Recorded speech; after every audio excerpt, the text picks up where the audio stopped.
प्रणाम सभी को और स्वागत है आध्यात्मिक ज्ञान चर्चा सत्संग में।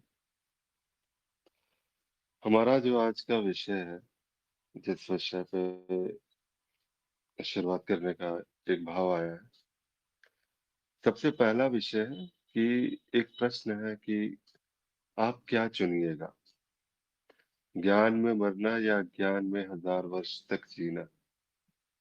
और इसी का एक अगला हिस्सा है कि क्या जीवन और ज्ञान अलग अलग बात है या फिर ज्ञान ही जीवन है। ये जो आज का हमारा प्रथम विषय है, और यहाँ से बात फिर हमारा जो दूसरा विषय, मैं हूँ दृश्य में दृश्य होकर, दृष्टा में दृष्टा होकर, मैं जानते हुए भी कुछ नहीं जान पाता। और इन दोनों कथनों में जो है, इसकी व्याख्या अगर की जाए तो कैसे की जाए।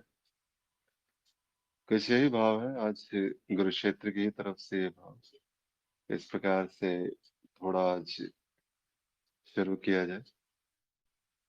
तो सबसे पहला कि आप क्या चुनिएगा, ज्ञान में मरना या ज्ञान में हजार वर्ष तक जीना। ये जब आता है ना, इस तरह के जब विचार आते हैं या फिर इस तरह का एक प्रश्न आता है, ये प्रश्न वास्तव में कोई बुद्धि के उपज से उपजा हुआ नहीं है। ये भाव से है, जो भावनाएं होती है और वहां से ये इस प्रकार के प्रश्न आते रहते हैं। तो वहां से ये उपजा हुआ ये प्रश्न है। और जब ये प्रश्न हमारे समक्ष आता है तो एक प्रयास की आखिर कहाँ पर, अगर वास्तव में अगर इस प्रश्न की एक व्याख्या करें, अगर प्रश्न को देखने का प्रयास करें, तो चूक कहाँ पर हो रही है। क्या ये सही है इस प्रकार के भाव आना, या इस प्रकार का प्रश्न जो है जब उठता है तो ज्ञान में मरना या ज्ञान में जीना। अब यहाँ पर एक कबीर साहब का एक बहुत, मेरा जो सबसे प्रिय भजन है कबीर साहब का, वो याद आता है जब भी बात होती है इस तरह की। साधु ये मुर्दों का गाँव, पीर मरे पैगंबर मरिए, मरी है जिंदा योगी, राजा मरी है प्रजा मरी है, मरी है वैद्य और रोगी, साधु ये मुर्दों का गाँव। तो ये वास्तव में ये भजन जो है ना, जब भी सुनता हूँ तो ऐसा लगता है कि वास्तव में ऐसा ही तो है। ये सारा का सारा ये संसार जो है, हर नित्य जो है कुछ ना कुछ ऐसा है कि परिवर्तनशील है और परिवर्तन सदा हो रहा है। लेकिन इस परिवर्तन में भी जो है एक चुनाव कि मैं इस परिवर्तन के साथ में जुड़ूं, मैं उस परिवर्तन के साथ में बहूं, इस जीव का विकास होकर के कुछ ये हो जाए, इस जीव की जो है किसी प्रकार से अवनति ना हो। बड़ा चिंता में मग्न रहते हैं सभी के सभी। वास्तव में क्या है ये मुर्दों का गांव, पीर मरे पैगंबर मरी है। बात सही है जी। आज का ये प्रथम विषय, कोई साधक अगर बोलने में समर्थ हो भी बोलना चाहे, अवाणी जी बोल सकती हैं क्या अभी? जी, जी, बिल्कुल। आज थोड़ा-सा मैं अपना मनन रखूँगी इस पे। और ये मेरा अपना दृष्टिकोण है ना? अ, मतलब मैं जो समझ पाई हूँ, उसके हिसाब से मैं बताना चाहूँगी। जी, तो प्रश्न है कि आप क्या चुनिएगा, ज्ञान में मरना या ज्ञान में हज़ार वर्ष जीना? क्या जीवन और ज्ञान अलग बात है या ज्ञान ही जीवन है? तो चुनने की चुनाव किसके लिए है देख लीजिए। चुनाव बस यहाँ तक है कि मुझे ज्ञान लेना है कि नहीं लेना है ना? जैसे ही ज्ञान होता है तो पता क्या चलता है कि जिसे जीवन समझा जा रहा था वो तो जीवन है ही नहीं, है ना? क्योंकि जीवन में मृत्यु नहीं हो सकती। यहाँ पे क्या है? मृत्यु है। किसका? क्या जीवन का मृत्यु हो सकता है कभी? बिल्कुल नहीं हो सकता, मेरे दृष्टिकोण से, है ना? जीवन में मृत्यु नहीं हो सकती। जीवन कहाँ है? उस पार है, जिस पार देख नहीं पाते हैं। देखना मतलब इस आंखों का देखना नहीं, है ना? जो ज्ञान होता है उसके बाद जब गहराई आती है तो पता चलता है कि जिसे आज तक जीवन मान रहे थे वो क्या है, क्या जीवन है वो? नहीं है जीवन ना। पूरी तरह से ऐसा कह सकते हैं बस सपना है। क्या सपना को आप जीवन कहेंगे? क्या जो रात को आप सोते हैं और सपना देखते हैं उसको जीवन कहेंगे? उसमें भी तो पूरे सब कुछ सजीव रहता है ना। उसी तरह से उसी तरह से अभी जो चल रहा है वो भी तो सपना ही है, स्वप्नवत ही है। अब उस वो जीवन क्यों लगता है? क्योंकि किसी मतलब पता ही नहीं है ना कि यही जीवन है बोल के, है ना।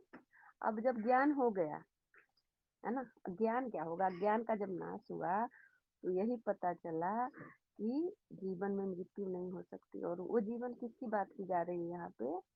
उस पार यानी कि अनुभव करता की, यानी कि बस होना मात्र की, है ना। जीवन वो है का, क्योंकि मृत्यु नहीं हो सकती। जीवन जीवन कभी भी द्वैत नहीं हो सकता। जीवन बस है। हम ये भी नहीं कह सकते हैं कि जीवन में ये है वो है, नहीं। जीवन बस है, उसी को जीवन कहा जा सकता है। जहाँ पुरुष पुरुष और प्रकृति बस एक है, एक भी नहीं, अद्वैत कहा जा सकता है। तो यहाँ पे जो चुनाव की बात आती है वो बस ज्ञान लेने तक या न लेने तक है, मेरे दृष्टिकोण से, है ना। और जैसे ही ज्ञान होता है तो वहाँ पे जीवन का मतलब ही बदल जाता है ना। अब 1000 वर्ष जीना तो स्वप्न में 1000 वर्ष ले या लाख वर्ष ले क्या फर्क पड़ता है ना। स्वप्न टूटने के बाद यही पता चलेगा अरे सपना था, है ना। तो यहाँ पे चुनाव मेरे लिए तो अब है नहीं, है ना। जो हो रहा है बहुत सुंदर हो रहा है, बस सपना ही तो है। हाँ, लेकिन सपना में भी थोड़ा अच्छा वाला सपना देखेंगे, क्यों बुरा वाला सपना देखेंगे? अगर अपने बस में है सपना, थोड़ा अच्छा वाला देख लेंगे, है ना। और वो भी किसके बस में? कौन कह रहा है ये कि मेरे बस में है सपना? जीव कह रहा है ना। जीव को अहंकार है, अभी भी अहंकार बचा हुआ है ना। कि सपना भी वो अच्छा वाला देखना चाह रहा है। देख लीजिए यहाँ पे अहंकार कितना गहरा है ना। वो सोच रहा है सपना भी मैं अपने हिसाब से बदल सकता हूँ, है ना। तो ये कौन कह रहा है कि मैं सपने को भी अपने हिसाब से बदल सकता हूँ? ये एक अज्ञान अभी भी भरा हुआ है कहीं नहीं कहीं, है ना। अहंकार अभी भी भरा हुआ है। अहंकार दिखता है यहाँ पे कितना बड़ा अहंकार है ना। क्या जीवन और ज्ञान अलग बात है, या ज्ञान ही जीवन है? मेरे दृष्टिकोण से ज्ञान के बाद जीवन का असली मतलब पता चलता है ना। और जो जीवन है वहां पे तो ज्ञान भी नहीं है। न ज्ञान है ना ज्ञान है, बस है। जीवन को आप न ज्ञान कह सकते हैं ना ज्ञान कह सकते हैं, है ना। हाँ, इस मृत्यु लोक में इस सपने को आप कह सकते हैं कि सपने में ज्ञान अज्ञान दोनों हो रहा है ना। लेकिन जीवन में न ज्ञान है न ज्ञान है। जीवन निष्कलंक पाप निस्तेज, कुछ भी कह लीजिए उसको, निर्गुण, है ना। मेरे दृष्टिकोण से वो जीवन है। मैं इस द्वैत को जीवन नहीं मानती, है ना। मानती या मुझे नहीं पता आप लोग क्या समझते हैं, लेकिन मेरे दृष्टिकोण में ये जीवन नहीं है, ये बस सपना है। जीवन तो उस पार है ना। बस ज्ञान के न ज्ञान की जो नाव है उस पे चढ़ के उस पार जाना है और उसको भी छोड़ देना है। और जाने वाला कोई है नहीं, अपने आप पहुंच जाएंगे, क्या दिक्कत है इसमें? जी आदि सत्य जी, ये मेरा दृष्टिकोण था। धन्यवाद। जी हमारे जी, बहुत सुंदर भाव है आपके। लेकिन बात यह है कि जब हम जीवन को समझने का प्रयास करते हैं, जीवन उस पार है, इस पार कुछ भी ऐसा दिखता नहीं है। उस पार का मतलब ऐसा ज्ञान के पार, ऐसा ज्ञान के पर्दे के उठने के बाद ही जीवन है। जब भी हम ऐसा कहते हैं कि उस पार वैसा कुछ हो सकता है, ये इस पार और उस पार वाली बात नहीं है। जिस क्षण ये छलांग लगी, जिस क्षण ये प्रसाद मिला, कृपा हुई, या जो भी कहिए, जिस भी भाषा में कहिए इसको, हर भाषा में बस एक ही बात होगा कि ये जीवन जहां जहां भी दिखता है, जहां जहां भी ये दृश्य है, वहां वहां जैसे कहते हैं ना कि आप बह रहे हैं वहीं पे, उस शून्य की अनंत संभावना। लेकिन ये अनंत संभावना भी उस शून्य से भिन्न नहीं। सभी कुछ वही शून्य है, वही मौन है, और उसकी ही अनंत अभिव्यक्तियां ये अनंत प्रकार से अभिव्यक्त हो रही है। ये सारा का सारा ये जो प्रपंच है, ऐसा लगता है कि जीवन कुछ होगा, कुछ अलग हो जाएगा। ज्ञान, क्या जीवन में ज्ञान है? क्या फर्क पड़ता है जीवन में ज्ञान, अगर कोई परिभाषित ज्ञान भी है, कुछ भी है, एक लौकिक सांसारिक ज्ञान, या उस ज्ञान की बात जो समस्त ज्ञान से परे आपको ले जा सकता है, अगर यहाँ पर भी है, अगर ये पकड़ा हुआ है, जैसे कहते हैं ना साक्षी भाव, आता जाता रहता है, ये आता जाता रहता है तो क्या रहता है? ज्ञान तो है बना हुआ, लेकिन इस ज्ञान पे निष्ठा जो है वो आती जाती रहती है। माया उलझा देती है, माया में ऐसा लगता है हम उलझ जाते हैं, लेकिन फिर वो निष्ठा जागती है, फिर वहां पर स्थिति आती है, और वो विश्लेषण होता है कि इस क्षण के लिए माया में मैं उस निष्ठा से अलग हो गया था। ऐसा लगता है कि जीवन में ज्ञान बना हुआ है, लेकिन अब जीवन भी है, और वहां पर इस प्रकार से ये आने जाने वाली बात जो है वो कुछ हो रही है।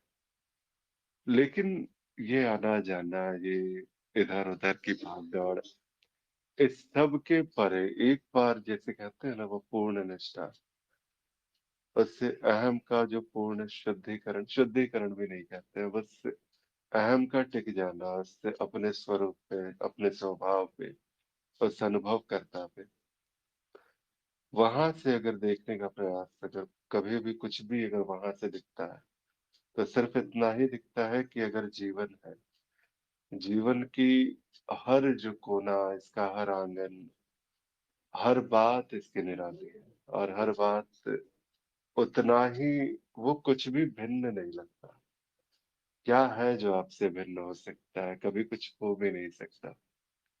एक जीवन है, अगर उससे जीवन को भी देखे तो बचपन से लेके आज तक की जो स्मृति आ रही है, जो कुछ भी अगर इसको जीवन कहा जाता है, या आगे आने वाला जो एक अनुमानित जीवन है कि ये मेरा एक जीवन हो सकता है, वो सारा का सारा भी वो उसी प्रकाश में तो हो चुका है। जैसे ही वो ज्ञान का, जैसे कहते हैं ना कि एक तरफ एक बल्ब का जो एक रोशनी एक चला हुआ था, वो बल्ब जली हुई थी, लेकिन कमरे में अंधकार था।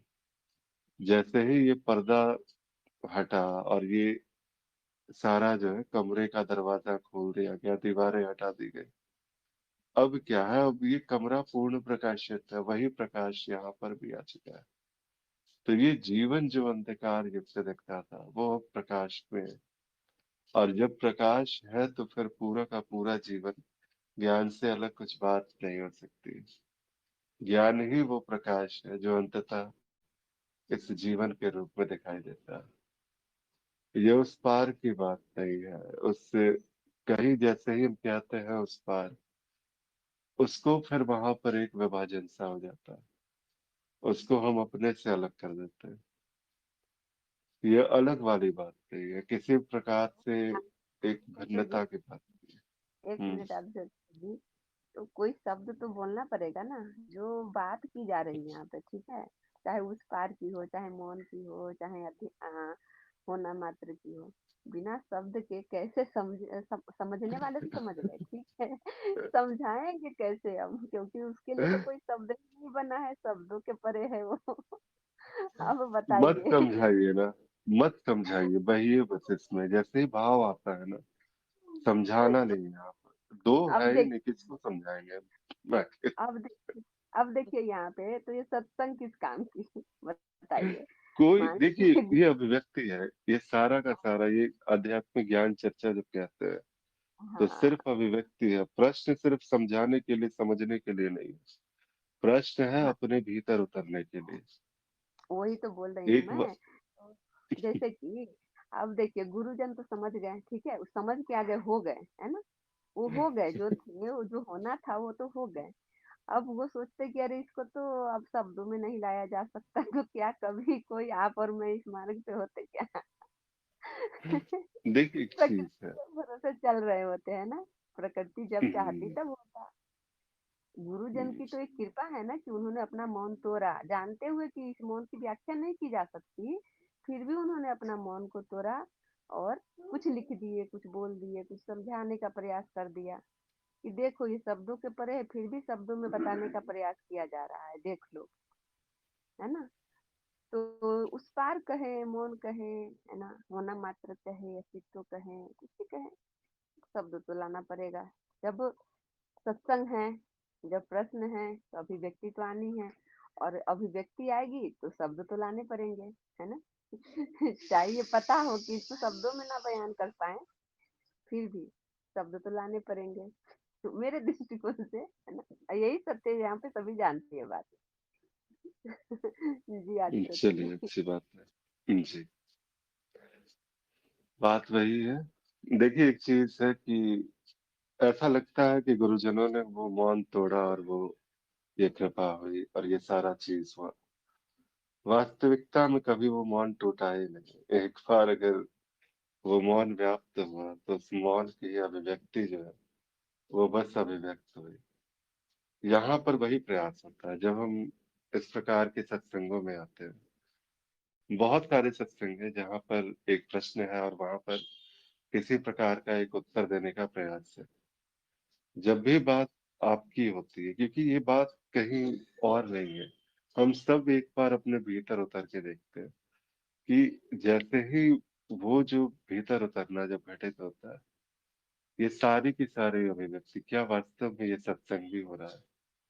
क्या ये परवाह है कि इस वाणी को कौन सुनने वाला है, उससे क्या होगा नहीं होगा, क्या निष्कर्ष निकलेगा? लेकिन ये सारा का सारा ये जो प्रपंच है, मिथ्या में मिथ्या का खेल जिसे कहा जाता है, ये बस एक खेला जा रहा है। किस कारण से खेला जा रहा है, किस वजह से खेला जा रहा है, यहाँ पर ये चुनाव नहीं है।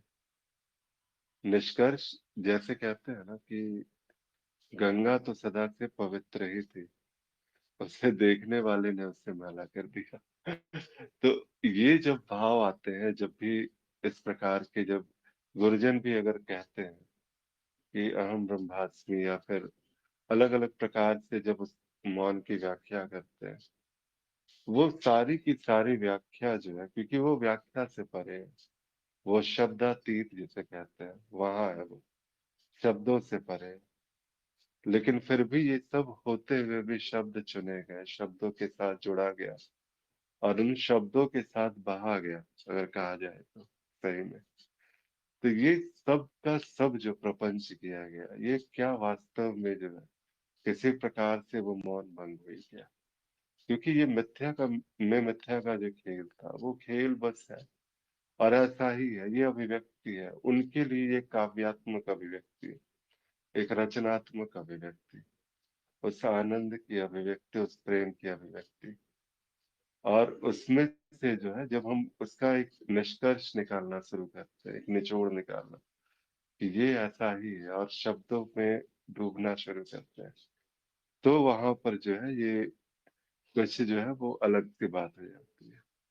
बिना किसी शब्द के अर्थ को समझे हुए, बस हाँ, एक कहते हैं ना कि कभी कभी ऐसा भी है, जब कहते हैं गुरुदेव, अनुभव क्रिया के विषय में जब बात होती है, एक दृश्य दृष्टा से परे दृष्टि के विषय में जब बात होती है, जब इस प्रकार की जब बातें होती है, जब ओशो ने कहा कि कुछ है जो दर्शन जैसा है, जब कृष्ण मूर्ति ने एक मौन की संज्ञा दी इसको, निसर्ग दत्त जी ने बस अपना होनेपन को स्वीकारा। तो ये सारा का सारा जो विभूतियां है, जब इस प्रकार से बहती है और जब इस प्रकार से जब एक शब्द को चुना जाता है, वो शब्द नहीं है, वो एक गंगा की निर्मल धारा की तरह, जो उस गंगा सागर में विसर्जित हो चुकी है। बस यहाँ पर कुछ जिसे कहते हैं काव्यात्मक अभिव्यक्ति, सिर्फ वही बच जाता है। इसीलिए कहते हैं ना, अक्सर जो है, जो भक्त भी अगर वो भक्ति की पराकाष्ठा पे हो, जहाँ वो बस डूब चुका है, तो बस उसके मुंह से जब भजन ही निकलता है। कबीर ने भी बस दोहों में उत्तर देना जो है अपने आप को, जो वो सही समझा। कभी भजन गाते, कभी दोहों में उत्तर देते। कितने कष्ट सहे उन्होंने भी। तो ऐसा लगता है, दूसरों को दिखता है कि बड़ा कष्ट है, लेकिन उनसे बड़ा आनंद का जो है, जो स्थिति शायद ही किसी की हो सकती है। ये सारा का सारा ये जो प्रपंच है, ये बस यहाँ पर जब शब्द आते हैं तो बस हम अपने भीतर उतरते हैं, और उतर के उस ढूंढने का प्रयास करते हैं, उस अज्ञान से पार, और उस मौन की ओर एक कदम बढ़ता है। ये जिस समय इस कदम को हम बढ़ा सकते हैं, तभी शायद जो है इस प्रकार के सत्संगों की एक सार्थकता वहां पे आती है। कि इसकी वजह से जो है एक, जो कहते हैं ना, उस ओर देखना, जिस ओर देखने से ये देखना छूट जाए, तो बस उस ओर देखने का एक प्रयास सा हुआ था। तो बस इतना ही कहा जा सकता है। ठीक है, चर्चा को आगे बढ़ाते हैं। जी आत्म प्रकाश जी, कुछ बोल सकते हैं आज?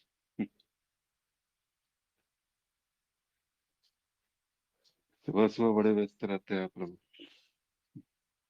और कोई साथ है, कुछ कह सकते हैं अभी? प्रणाम। जी मधु जी, प्रणाम। आप क्या चुनिएगा, ज्ञान में मरना या ज्ञान में 1000 वर्ष जीना? तो मुझे ऐसा लगता है कि कौन चुनेगा, क्योंकि चुनने का अगर आता है तो चुनने हम कुछ भी नहीं चुन सकते। अगर गहरे में हम देखें तो कोई कुछ चुन नहीं सकता, क्योंकि अगर जो ज्ञान ज्ञान है ना, ज्ञान है, उस हिसाब से कोई चुन नहीं सकता। ये जीवन तो हम अपनी अलग तरह से जब हम इंडिविजुअल देखते हैं तो जीवन है हमारा अपना अलग, लेकिन वैसे तो जीवन बह ही रहा है, उसमें क्या चुनिएगा? कुछ नहीं चुन सकते हम, क्योंकि अगर हम मैं चुनती कि मुझे ज्ञान चाहिए तो मैं हो सकता है 10 साल पहले 20 साल पहले ज्ञान ले लेती, लेकिन मैं अगर इधर आई हूँ तो कैसे आई हूँ? मैंने तो चुना ही नहीं था कुछ भी। तो वो अपने आप से ही जो हो रहा है हो रहा है। तो वो क्या है, वो मेरा जीवन नहीं है। वो जीवन क्या है, वो चल रहा है, बस बह रहा है, घट रहा है। तो मुझे नहीं लगता कि हम कुछ चुन सकते हैं। इतना ही मुझे कहना था। और इसका दूसरा हिस्सा, जीवन में ज्ञान है। क्या जीवन और ज्ञान अलग अलग बात है या ज्ञान ही जीवन है? तो जब जीवन तो मैंने बोल ही दिया कि ना ज्ञान है ना ज्ञान है, तो जीवन तो घट रहा है, बह रहा है, कुछ भी उसमें कुछ भी नहीं है। हम इंडिविजुअल जब देखते हैं तो हमें लगता है कि मुझे ज्ञान होना चाहिए था, मुझे ज्ञान नहीं होना चाहिए था। हाँ, इंडिविजुअली मैं देखूं तो मेरा जीवन ज्ञान से पहले उतना अच्छा नहीं था। मतलब कहीं ना कहीं कुछ ना कुछ होता लगता रहता था, चाहे कितना भी गीता के हिसाब से चलो, जैसे भी चलो। लेकिन जैसे ही ज्ञान हुआ तो जीवन तो सुंदर हो ही गया। तो ज्ञान जीवन तो ज्ञान ही है, अगर इंडिविजुअली देखें, मैं अपना देखूं। लेकिन वैसे देखा जाए तो हमारी चॉइस नहीं है कि हम ज्ञान में जिएंगे कि मरेंगे, अज्ञान में मरेंगे। तो इसलिए ज्ञान ही जीवन है। अगर इंडिविजुअली हो तो ज्ञान ही जीवन है, और नहीं तो जो अज्ञान में है तो उनकी कौन सी चॉइस है कि वो दुख में रहें? कोई भी नहीं चाहता कि मैं दुख में रहूं। तो लेकिन उनको दुख में रहना है अभी, तो वो रह रहे हैं। अगर हमें ये समझ आ गई है या हमें गुरु मिल गए हैं तो हमें लगता है कि हाँ, हमें ज्ञान मिल गया और हम सुखी हो गए, तो हम हमारा जीवन ही जीवन है। पर जीवन तो कोई और ही चला रहा है या चल चल रहा है, या जो जो उसको अनुभव कर रहा है। तो इंडिविजुअली तो कुछ है ही नहीं, देखा जाए तो। बस यही मुझे ऐसा लगता है, पर मैं ऐसा ही समझ रही हूँ। जी मधु जी, बहुत सुंदर। जी, और कोई साथ है किस प्रथम विषय पे करते हैं? आज की हमारी चर्चा का प्रथम विषय। जी आत्म प्रकाश जी, जी कहिए प्रभु। जी, प्रणाम सभी को, प्रणाम, सुप्रभात। अ, आप क्या चुनिएगा, ज्ञान में मरना या अज्ञान में 1000 वर्ष जीना? तो यहाँ पे आप मतलब फिर यहाँ पे जो है कि जीव से ही लिया जा रहा है। तो जीव का चुनाव, या जीव जो है, जब हम ज्ञान में स्थित हो जाते हैं तो जीव भाव ही खत्म हो जाता है। और जैसा मधु जी बोली है कि चुनाव का कोई प्रश्न ही नहीं उठता है। और जीव क्या है, इस पर हम अगर विचार करें तो जीव जो है, गति को ही जीव कहते हैं, ऐसा मैं बोल सकता हूँ। वैसे जीव की तो बहुत परिभाषा है, माया में बोलेंगे तो ये केवल जो है कि परत है चित्त की। परतों का विकास होते होते जो है, ये खनिज से जो है धीरे धीरे उठते हुए जो है जीव ऊपर उठता आता है। और जीव में सभी आ जाते हैं, सभी उसमें बहुत श्रेणियां हैं और सभी जो है कि जीव में ही आती हैं।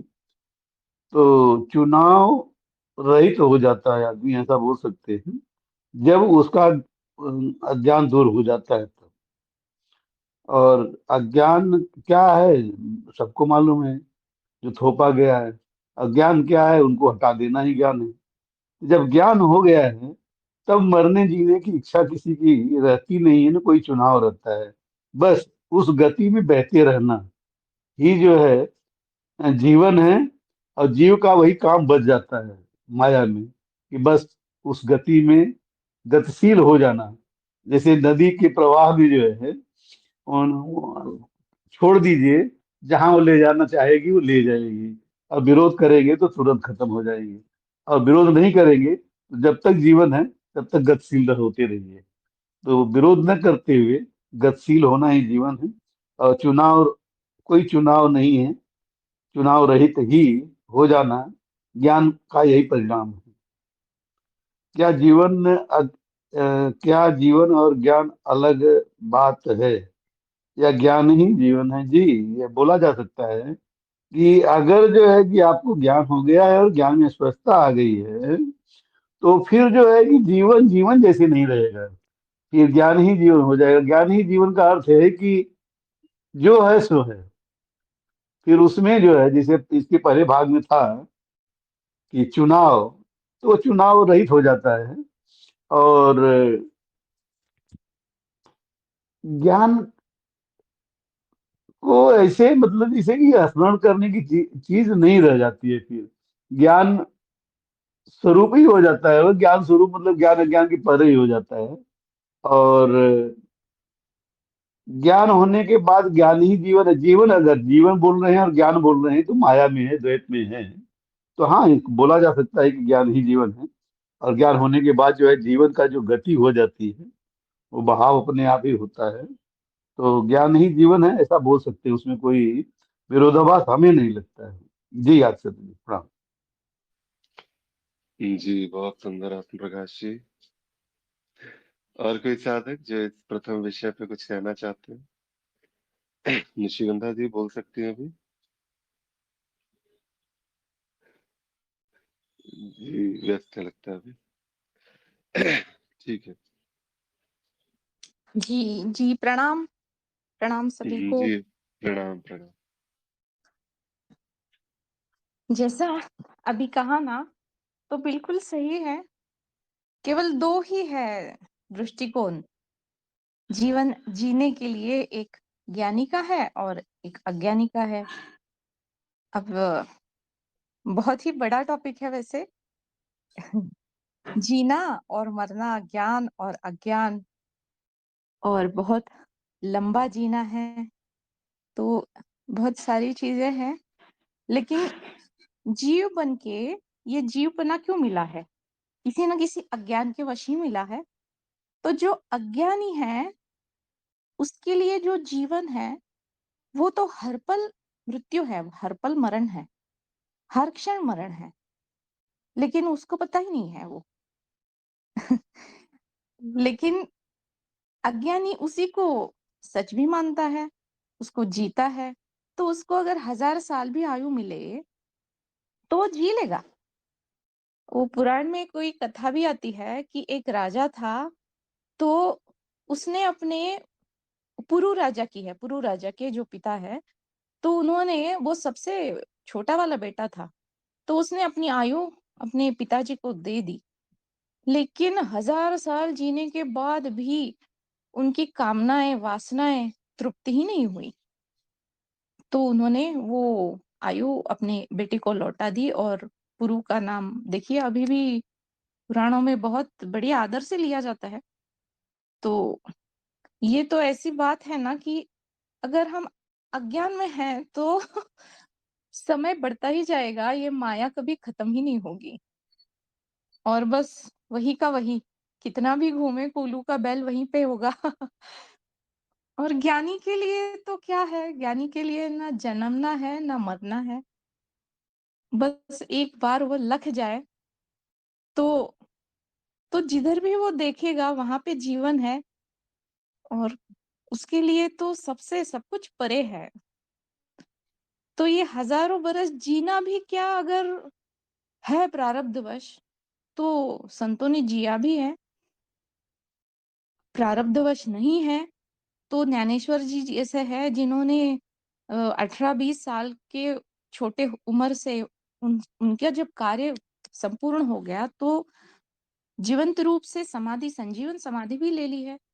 तो जो प्रारब्धवश उनको जो पता चल जाता है, जो है सो है, तो ये जो बीच का पर्दा हट जाता है तो बस जीवन ही जीवन है, मंगल ही मंगल है। तो जो जहाँ है बस वही उसके लिए जीवन है। अगर अज्ञानी है तो अब जैसे कि कोई भूखा है ना, तो उस भूखे को आप कितना भी ज्ञान दे, वो बोलेगा उस ज्ञान का मैं क्या करूं, मुझे जिंदा रहना है, मुझे रोटी दो। उसके लिए रोटी ही ब्रह्म है, वही सत्य है। तो जो जहाँ है वही ठीक है, अपनी अपनी यात्रा पे आगे बढ़ रहा है, ज्ञान की मार्ग पे ही आगे चल रहा है।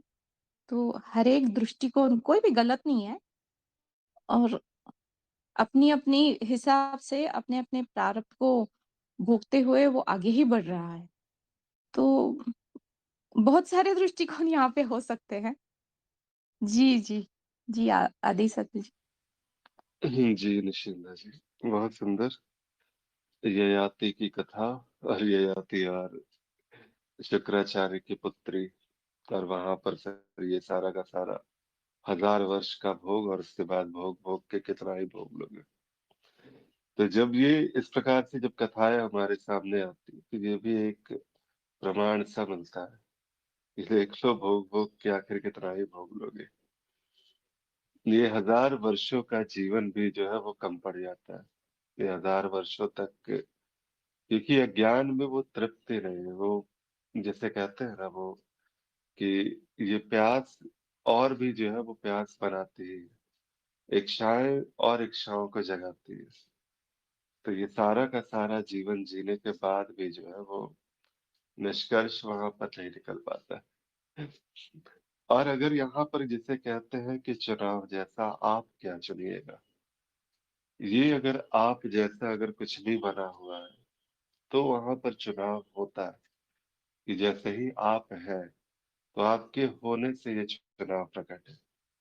और जिस क्षण इस आपकी मिथ्या जान ली गई, जिस क्षण आप वही हो गए, तो फिर जब कहते हैं ना कि वो अनुभव करता, जब अहम की सोई उस अनुभव करता फिर चली गई, उसके बाद फिर ये चुनाव फिर वहीं पर विसर्जित है। जिस क्षण आप है तो आप चुनिएगा भी। ज्ञान के विषय में अगर कोई मान्यता है तो ज्ञान में मरना भी चुनिएगा, क्योंकि मरने से हो सकता है कि फिर जैसे कहते हैं ना कि वो अन्य विकसित जो है उत्तम उत्तम लोगों का भोग मिलेगा। इस प्रकार की भी मान्यताएं होती है।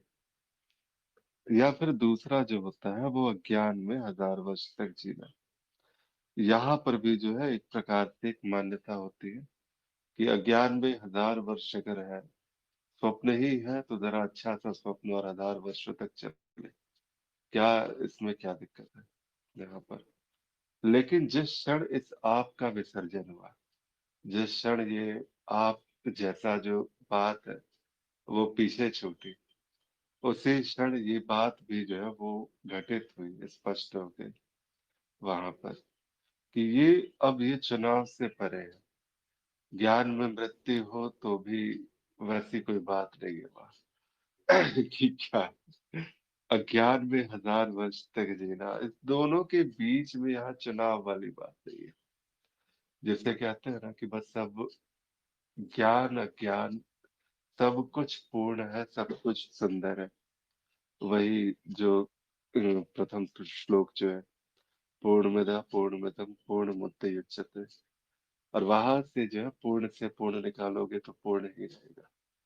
ये पूर्ण ही है, ये वास्तव में ज्ञान अज्ञान सब कुछ जो है। तो जिस क्षण ये पर्दा हटा उस क्षण ये स्पष्टता भी। अब जैसे अभी ये कहा गया कि एक बहाव है ज्ञान और जीवन, इसको लेके जो है, अगर यहाँ पर ऐसा है कि ज्ञान की परिभाषा है तो अलग दिखेगा, और जिस क्षण जो है वो अज्ञान का नाश हुआ वहां पर फिर ये जो है कुछ कुछ भी अलग नहीं है। ज्ञान जीवन सारी की सारी अगर कोई परिभाषा है तो एक सी ही है बात। और अगर वो रहनी हो चुकी है, वो ज्ञान आपकी रहनी है, तो ज्ञान और जीवन अब यहाँ पर कोई विभाजन सा नहीं रहा, सब एक सा हो चुका है। ठीक है, तो अगर प्रथम विषय पे किसी भी साधक को कुछ कहना है तो अवश्य कहें।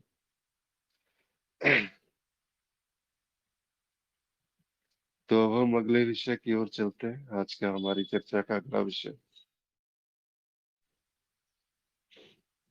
मैं हूँ दृश्य में दृश्य होकर, दृष्टा में दृष्टा होकर, मैं जानते हुए भी कुछ नहीं जान पाता। और इस दोनों कथनों की व्याख्या करें। जब ये भाव आता है, ये भाव ही है, ये शब्द यहाँ पर वाक्य ये प्रतीत होते हैं, वास्तव में ये भाव है। और इसके संदर्भ में जो व्याख्याएं आएंगी वो भी जो है उतना ही सुंदर होगा, जैसे कहते हैं। तो इसीलिए इसमें थोड़ा सा इस चर्चा को आगे बढ़ाते हैं। कोई साधक इस जो है दूसरे विषय पे कुछ कहना चाहते हैं?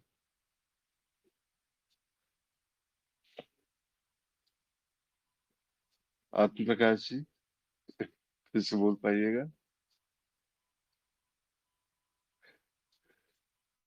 ठीक है। ओमकांत जी, ये तो आपका विषय है एकदम। इसी की मैं चाहता हूं कि आप इसकी व्याख्या करें। चलिए, अच्छी बात है, वो तो करूंगा ही व्याख्या। ये कल मैंने एक्चुअली प्रश्न पूछा था प्रवीण ये जी से। कल आपने ये हाँ, प्रश्न चर्चा, पूछा था? ये चर्चा चल रही थी, इसी पर मैंने प्रश्न पूछा था और ये बात क्या कही थी बात कि ठीक यही बात कही थी। ठीक है, तो आप, मैं इससे व्याख्या चाहता हूँ आपसे। है। चलिए, बहुत सुंदर जी। चलिए ठीक है, तो फिर मैं ही प्रयास करता हूँ इसमें। जब कहते हैं मैं हूँ दृश्य में दृश्य होकर, दृष्टा में दृष्टा होकर, ये सारा का सारा ये जो वाक्य है, ये वास्तव में क्या है? ये क्या कोई निष्कर्ष से आया हुआ वाक्य है या किसी परिभाषा की समझ से उतरा हुआ वाक्य है? ये सारा का सारा, कहते हैं ना, अगर अस्तित्व कभी बोलता, उस मौन की अगर जुबान होती, उससे अनुभव करता कि कोई अभिव्यक्ति होती, तो शायद इन्हीं वाक्यों में होती। मैं हूँ, बस यहाँ पर ही तो पूर्ण था, रुक जाना था। क्यों ये आगे कहा गया, क्यों ये आगे बहने का प्रयास किया गया?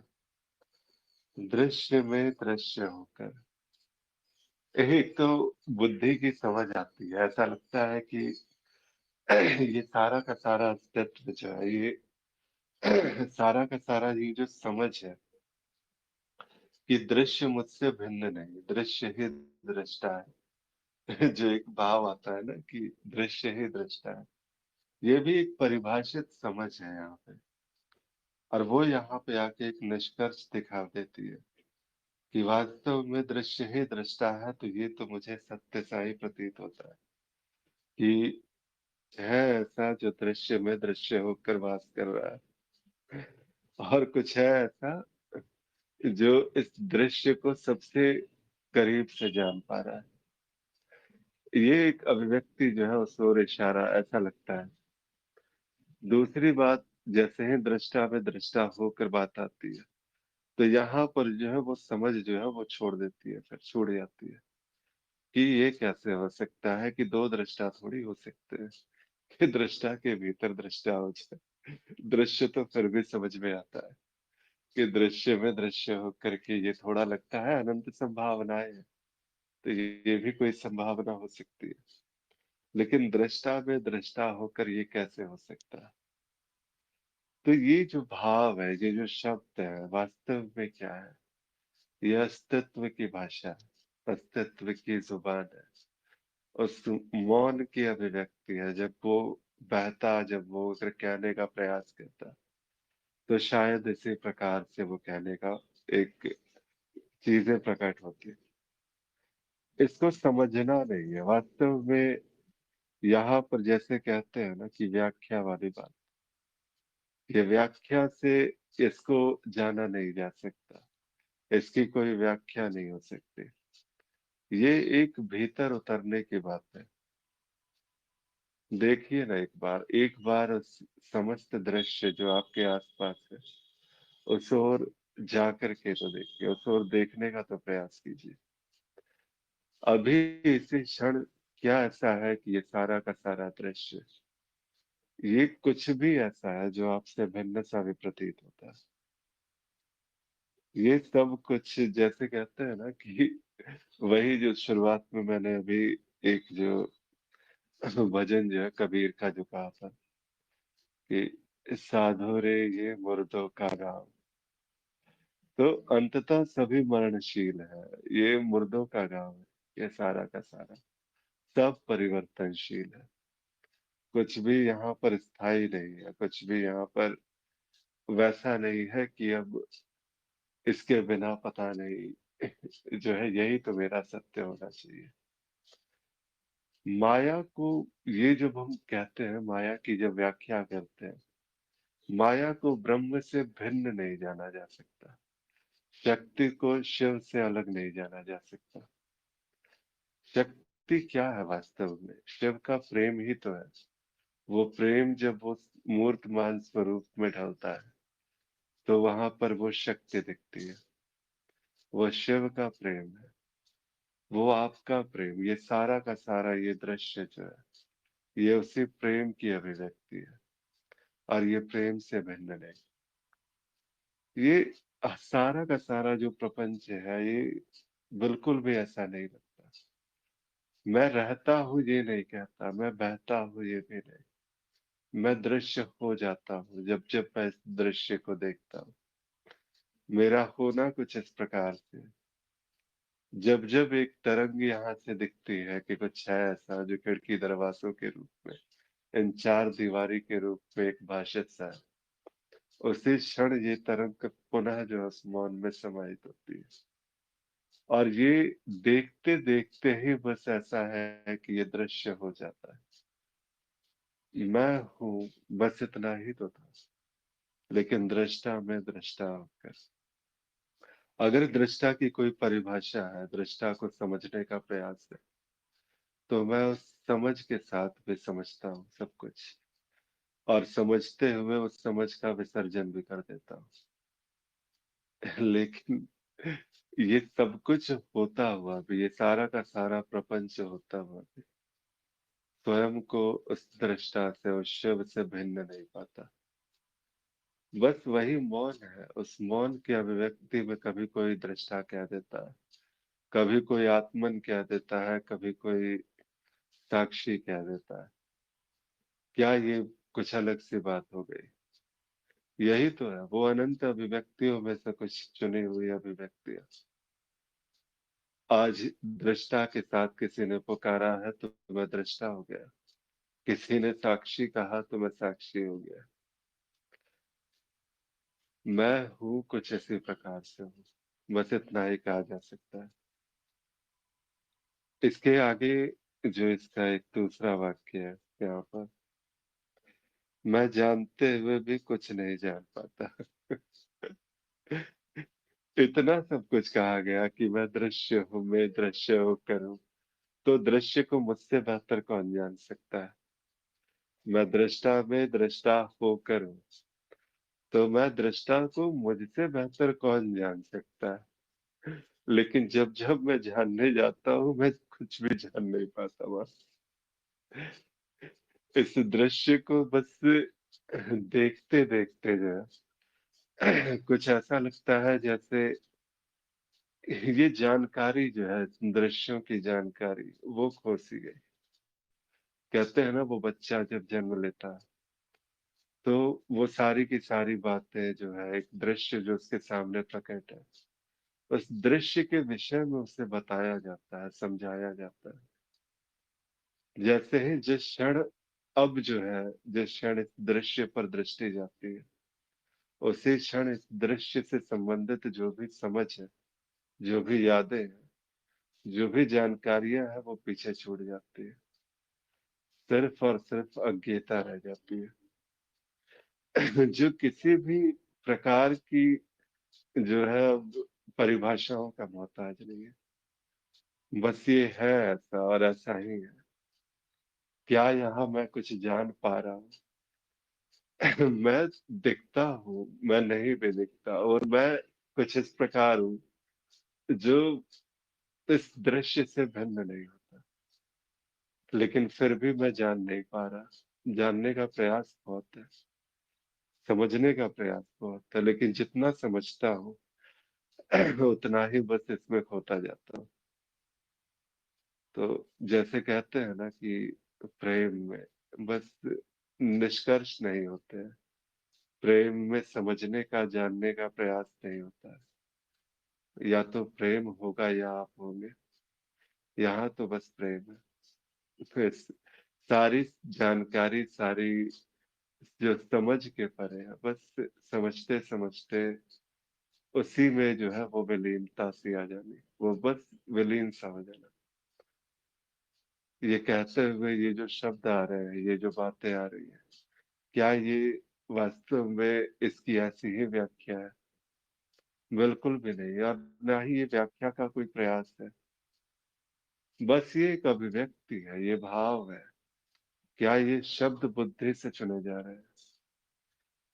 संभवतः चुने जा रहे हैं, लेकिन यहाँ भी कोई निष्कर्ष नहीं है। स्मृति से आता हुआ, बुद्धि से आता हुआ, ये सारा का सारा शब्द जो है बस बह रहा है, लेकिन इस बहाव से मैं जुड़ा नहीं हूं। इस बहाव में बस बहने का प्रयास कर रही है कुछ। इस बहाव में किसी और प्रकार की चेष्टा नहीं है। बस ये बात है जो एक अभिव्यक्त हो रही है, किसी को समझाने के लिए नहीं हो रही, कुछ समझने के लिए नहीं हो रही। बस ये ऐसी ही है, और ये कुछ ऐसी बात जो मुझसे और आपसे भिन्न नहीं है, कुछ ऐसी बात जो हम दोनों समझते हुए भी नहीं समझ पा रहे। तो बस प्रयास यही रहता है कि जब इस प्रकार के जब विषय आते हैं, जब इस प्रकार के वाक्य आते हैं, तो यहाँ समझने का प्रयास नहीं है, यहाँ पर कुछ जानने का ऐसा नहीं है कि मैं कुछ जानकारी इकट्ठा कर लूं और उस जानकारियों को बस अपना आरोपण सा कुछ हो जाए और कुछ नया सीख जाओ। कुछ भी तो नहीं है, बस है। और ये होनेपन का जो जो बात है, ये अस्तित्व की भाषा है जो इस प्रकार से अभिव्यक्त होती है। तो बस सिर्फ इतना ही कहा जा सकता है। और अगर इसके ज्यादा अगर मैं कहने जाऊं तो फिर अब यहाँ पर वो बौद्धिक चेष्टा सी नजर आती है सिर्फ इससे। तो यहीं पर जो है वो काव्यात्मक अभिव्यक्तियां हैं, फिर इसके बाद फिर वो कविताएं हैं, भजन है।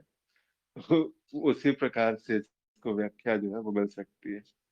अगर कहते हैं ना कि एक यथोचित सम्मान दिया जाए तो इस तरह के वाक्यों को अगर ध्वनि में यथोचित सम्मान देना है तो बस कविताएं और भजन ही हो सकता है। जी ओमकार जी।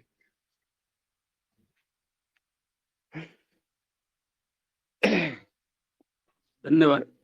या इस बात को यहाँ ऐसे बोल सकते हैं कि हम लोग अज्ञेयता बोल के इसमें सहमति बना लेते हैं। सहमत नहीं होना है ना प्रभु, यही सबसे बड़ी विडंबना है।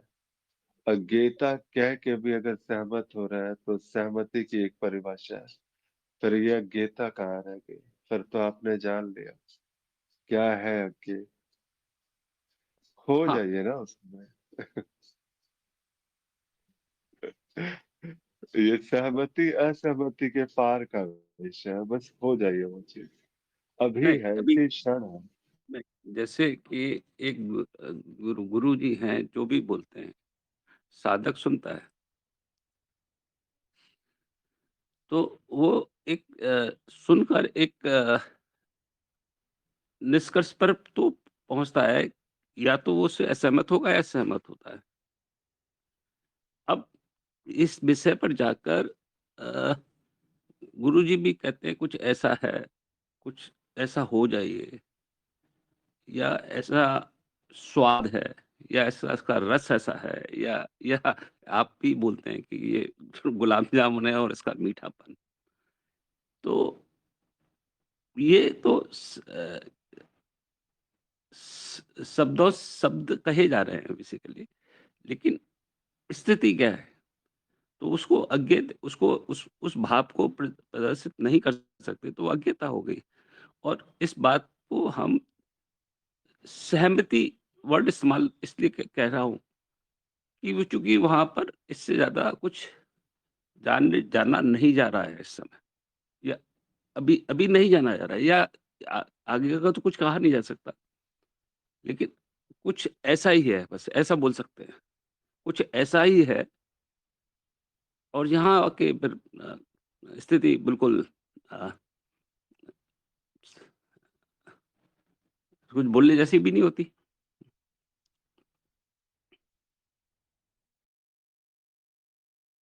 जी ओंकार जी, बहुत सुंदर।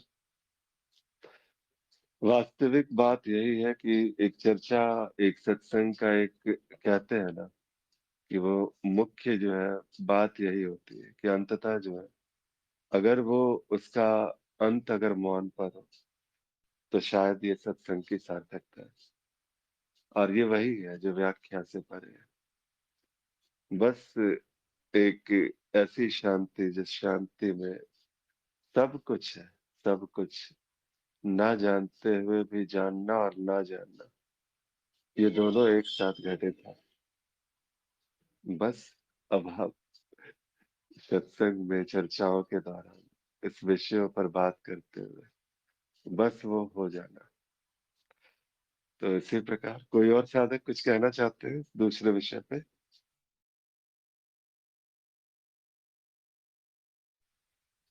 ठीक है, तो फिर कल फिर हर रोज की तरह 7 से 8 एक नए विषय के साथ हम लोग फिर मिलते हैं, और फिर से एक प्रयास होगा एक प्रश्न के एक ज्ञान पर प्रहार हो सके। बहुत बहुत आभार, बहुत बहुत धन्यवाद जुड़ने के लिए। बहुत बहुत आभार आप सभी का। प्रणाम सभी।